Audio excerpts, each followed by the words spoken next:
Graça e paz a todos. Amados, tentações e perseverança andam juntas. Nós vivemos numa geração onde muitos dizem que Deus é amor, mas eles não ensinam direito qual é esse amor de Deus. Nós entendemos qual é o amor do nosso Pai para com os filhos. Mesmo nós sendo os maus, sabemos dar boas coisas aos nossos filhos, como diz a palavra. Se o nosso filho pedir um peixe, você não vai dar a ele uma pedra. Então, mesmo sendo maus, nós sabemos dar boas coisas aos nossos filhos, quanto mais nosso Pai que está no céu.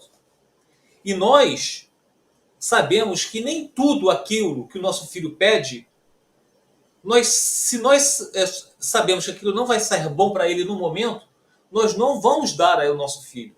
Ele vai chorar, vai se entristecer, mas nós sabemos que naquele momento isso não é bom para o nosso filho, ou em momento algum. Então nós vivemos um evangelho hoje em dia onde existe um monte de cristão chorão. Alguns dizem mimizento. Tudo pode. Nós vivemos na época da graça. Tudo é permitido, tudo nos convém. E se nós pregarmos a doutrina, essa doutrina, nos chamam de legalista, que nós estamos colocando um jugo demasiado sobre as pessoas. Isso já havia há milênios atrás, quando Deus falou com o seu profeta Jeremias, que o povo iria ficar 70 anos na Babilônia, e Deus fez um ato profético com o seu profeta para que ele colocasse um jugo de madeira nas suas costas. E surgiu um falso profeta chamado Ananias, quebrou aquele jugo de madeira e falou que não, que Deus havia falado com ele que o povo não ficaria 70 anos na Babilônia, e sim 2 anos, que logo retornariam. E Deus voltou e falou com o seu profeta Jeremias: eu não falei nada para Ananias, aquele falso profeta, ele está mentindo. No lugar do jugo de madeira que o falso profeta quebrou das tuas costas, Jeremias, falo para você colocar agora um de ferro. O que determinado por Deus, determinado está. Então, nós temos que saber que nós temos que carregar a nossa cruz. Tá bom, meus amados? Vamos dar aqui uma estudada no que eu separei para vocês. Fala sobre as tentações. Começa com as tentações. Isso está no livro de Mateus, tá? No livro de Mateus. A tentação de Jesus. Em seguida, Jesus foi conduzido pelo Espírito ao deserto. Para quê? Para ser tentado pelo diabo. Então, ali começa Jesus indo ao deserto. Foi conduzido por quem? Pelo Espírito Santo. É um treinamento, meus amados. Tá? Em seguida, Jesus foi conduzido pelo Espírito ao deserto para ser tentado pelo diabo. Cada um de nós estamos sendo conduzidos ao deserto. O deserto é o mundo. Hoje, vocês estão passando pelo deserto do casamento.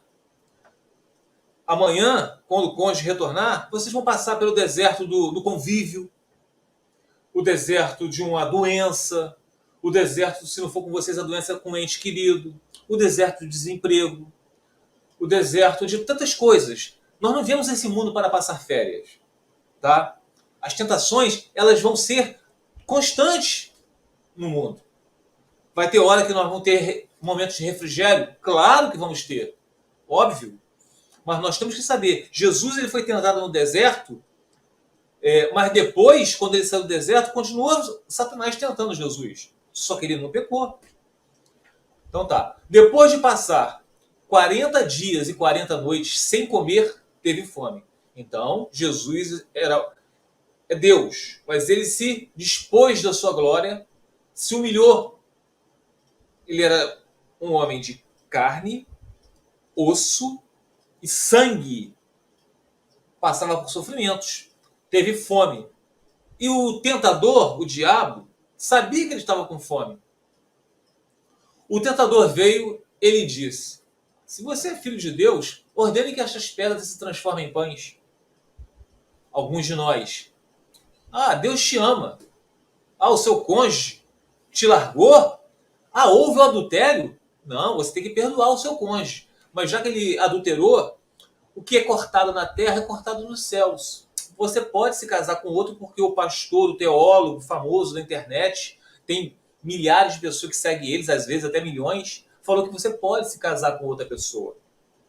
Então o tentador ele usa a boca desses falsos mestres.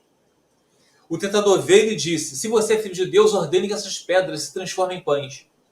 Jesus estava cheio de fome. Jesus, porém, respondeu: as escrituras dizem, uma pessoa não vive só de pão, mas de toda palavra que vem da boca de Deus. Nós não vivemos somente de sexo. Nós não vivemos somente das palavras blasfemas desses homens. Nós vivemos o quê? Da Bíblia, da sã doutrina. O que diz é a verdade que está na Bíblia. Então, o diabo o levou à cidade santa. Olha o poder do diabo, que foi concedida por quem? Por Deus. O levou à cidade santa, até o ponto mais alto do templo, e disse: se você é filho de Deus, salte daqui, pois as escrituras dizem, ele ordenará aos seus anjos que o protejam. Eles o sustentarão com as mãos, para que não machuque o pé em alguma pedra. Nós temos uma moça que ela era uma prostituta, depois teve um problema na perna e ficou quase em coma no hospital. Ou se ficou em coma, não sei. É uma chamada Andressa. E ela se afiliou à religião da igreja de Edir Macedo. Deu todo o seu dinheiro que ela tinha, se não me engano era mais de 1 milhão. E depois de algum tempo, voltou para a prostituição. E ela hoje afirma categoricamente que ela ama Jesus Cristo. Mas ela também ama a puta. Perdoe o palavreado, mas nós temos que ser direto. Palavras dela. Eu não estou aqui mentindo nem omitindo. Mas porque Jesus já pagou pelos pecados de todos nós, inclusive da puta dela. E que aonde superabundou o pecado, a puta dela, também ela crê que vai estar superabundando a graça do Senhor. Que ela vai ser salva assim mesmo. Então, ela está colocando o quê? Deus aprova. Se você é filho de Deus, salte daqui, pois as escrituras dizem, ele ordenará aos seus anjos que o protejam. O que o diabo está falando para essa mulher? Ah, você é filho de Deus, você ama Jesus Cristo te ama. Ele já pagou pelos seus pecados, continua na puta. Essa é a verdade. Isso serve para qualquer um de nós, meus amados. Ah, a carne é fraca. O meu cônjuge me largou, o meu cônjuge adulterou. Eu tenho mais de que ser feliz. É isso que o diabo vai falar no teu ouvido o tempo todo. Mas nem só de pão viverá o homem. Foi o que Jesus respondeu ao diabo. Nem só de sexo, nem só do cônjuge do lado nós vamos viver, mas da palavra do Senhor. Quem nos deu o nosso cônjuge? Foi Deus. E quem tem o poder de tirá-lo? Deus. Mas Deus não desfaz uma família para fazer uma outra. Deus busca o quê? Restauração. Que vocês entrem na brecha pelo cônjuge de vocês. Jesus respondeu, as escrituras também dizem, não ponham à prova o Senhor, seu Deus. Fala para essa Andressa, que ela falou que ama. Andressa, não coloque à prova o Senhor, o seu Deus. Em seguida, o diabo o levou até um monte muito alto e mostrou todos os reinos do mundo e sua glória. Ó, a glória, a vaidade. Muitos pastores teólogos adoram os púlpitos das igrejas, adoram os dízimos, as ofertas, adoram suas roupas de marca, seu carro de luxo. Não abram mão disso. Eu lhes darei tudo isso, declarou, basta ajoelhar-se e adorar-me. Saia daqui, Satanás, disse Jesus, pois as escrituras dizem, adore o Senhor, seu Deus, e sirva somente a ele. Então o diabo foi embora e os anjos vieram servir Jesus. Então resisti ao diabo e ele fugirá de vós. O diabo largou Jesus quando ele saiu desse deserto? Não, continuou tentando Jesus. Tanto é quando Jesus falou que precisava cumprir todos os propósitos dele daqui, o que Pedro, que ainda não era convertido, falou? Não, isso não acontecerá com o Senhor. O que Jesus falou para Pedro? Aparta de mim, Satanás. Claro que ele estava lutando contra as potestades, os principados. Ele falou aquilo para Pedro, mas na verdade ele estava falando para o diabo. Que a luta de Jesus não era contra Pedro. A nossa luta não é contra o nosso cônjuge, e sim nas regiões celestiais. Isso está em Mateus capítulo 4, versículo do 1 a 11. Vamos ler agora o verdadeiro jejum. Muitos afirmam, muitos alegam que jejum é você se abster de alimento, de bebida, e antigamente era isso sim. A pessoa estava se abstendo de comida, de bebida, mas eles faziam isso no sábado, que era o dia do Senhor, um dia de descanso. Eles não trabalhavam, não faziam nada, somente lendo a Torá, orando, e no dia de sábado, no templo ou em direção ao templo. Mas o que aqui que está falando aqui nesse capítulo? Está falando o quê? Do verdadeiro jejum. Existia aí muitos hipócritas. Vou ler para vocês. Grite alto, não se contenha. Levante a voz como trombeta. Anuncie a meu povo a rebelião dele e a comunidade de Jacó, Israel, os seus pecados. Pois dia a dia me procuram.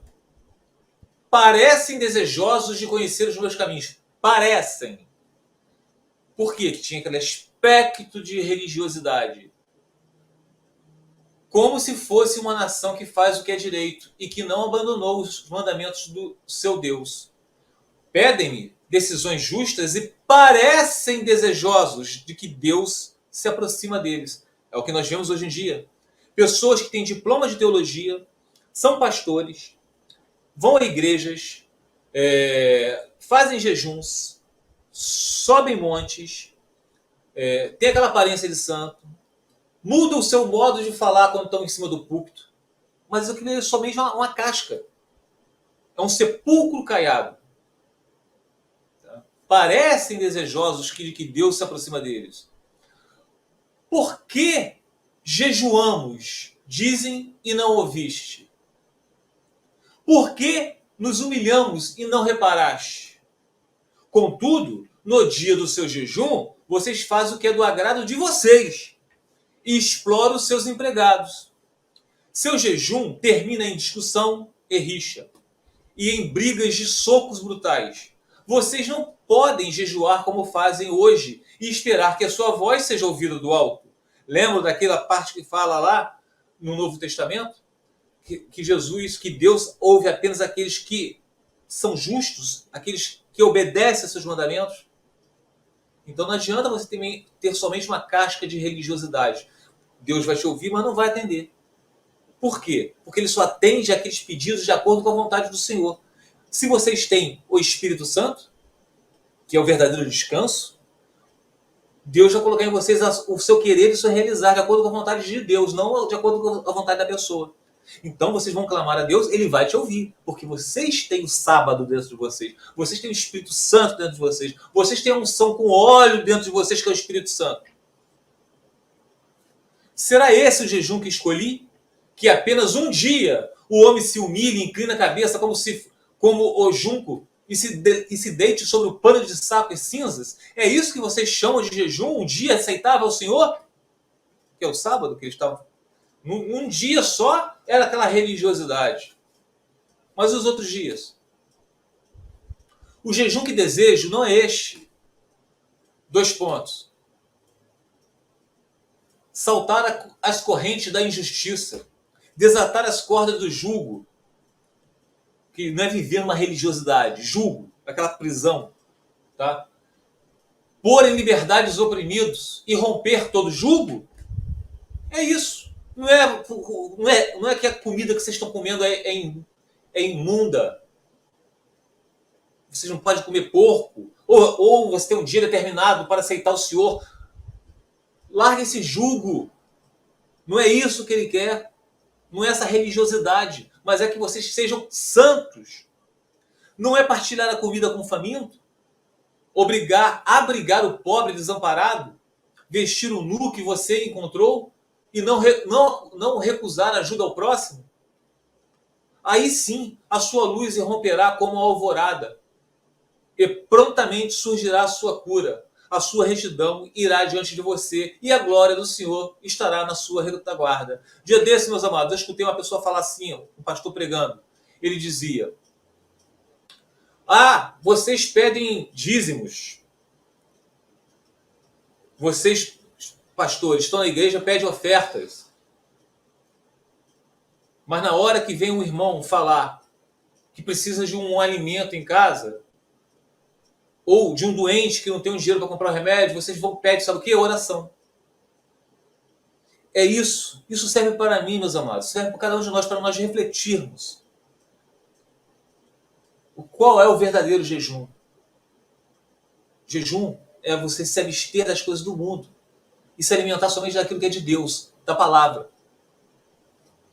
Aí sim, você clamará ao Senhor, você fazendo as coisas de acordo com a vontade de Deus, e Ele responderá. Você gritará por socorro e Ele dirá: aqui estou. Se você eliminar do seu meio o jugo opressor, o dedo acusador e a falsidade do falar, tipo, você tem uma trava imensa nos seus olhos, você vai lá querer tirar o cisco do olho do teu irmão. Primeiro você tem que buscar primeiro o reino de Deus e sua justiça, para você largar a sua prática pecaminosa, para depois você repreender o seu irmão. Se com renúncia própria você beneficiar os famintos e satisfazer o anseio dos aflitos, então a sua luz despontará nas trevas, e a sua noite será como o meio-dia. O Senhor o guiará constantemente, impelido pelo Espírito Santo. Satisfará os seus desejos numa terra ressequida pelo sol e fortalecerá os seus ossos. Você será como um jardim bem regado, como uma fonte cujas águas nunca faltam. Seu povo reconstruirá as suas velhas ruínas e restaurará, meus amados, restaurará os alicerces antigos. Restauração na sua família. Você será chamado reparador de muros, restaurador de ruas e moradias. Se você vigiar seus pés para não profanar o sábado, outrora o sábado era o dia do Senhor. Hoje nós temos o Espírito Santo. Todos somos pecadores? Óbvio. Mas se o Espírito Santo habita em nós, nós não praticamos mais o pecado.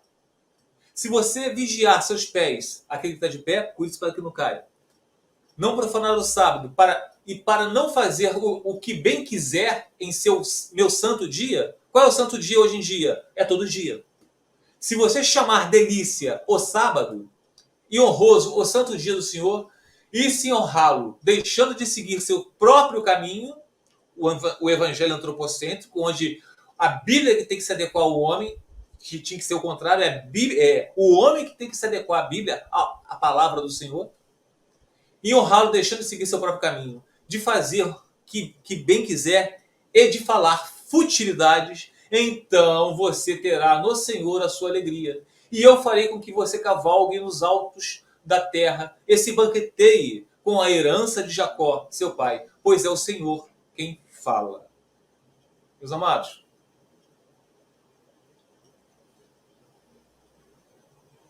mais explicado, esclarecido que isso não existe. Eu sempre me interesso, eu não sei se vocês já repararam, de trazer para vocês Antigo e Novo Testamento. Na grande maioria das vezes eu faço isso. Porque existem as pessoas no nosso meio, mas isso aí é Antigo Testamento, isso é para a Antiga Aliança. Amados, Deus não muda. Mas por isso que eu trago sempre os dois, para mostrar que Ele não muda. Deus ouve a pecadores. Mas eu sou pecador. Deus ouve a oração do pecador? Se for a oração de arrependimento, Deus, eu me arrependo dos meus pecados. Senhor, eu não creio, Senhor. Me ajude a crer, me ajude a ter fé. Dirige meus passos, Senhor. Entende? O rei Davi, no Salmo 51, ele estava pedindo a Deus um coração estável. Então, Deus ouve a pecadores, mas a oração de arrependimento, uma busca. Mas agora, se você vive na iniquidade, vocês falam o nome de Deus só por ouvir falar. Se vocês não têm intimidade com o Senhor, Ele não vai obedecer aos seus pedidos, porque vocês não vão saber o que pedir a Ele. Vocês não vão pedir coisas que vão agradar a carne de vocês. E Deus é justo, meus amados. Ele pede aquilo que é do agrado do Senhor, não do ser humano. Tá bom? Fica os irmãos na paz do Senhor Jesus.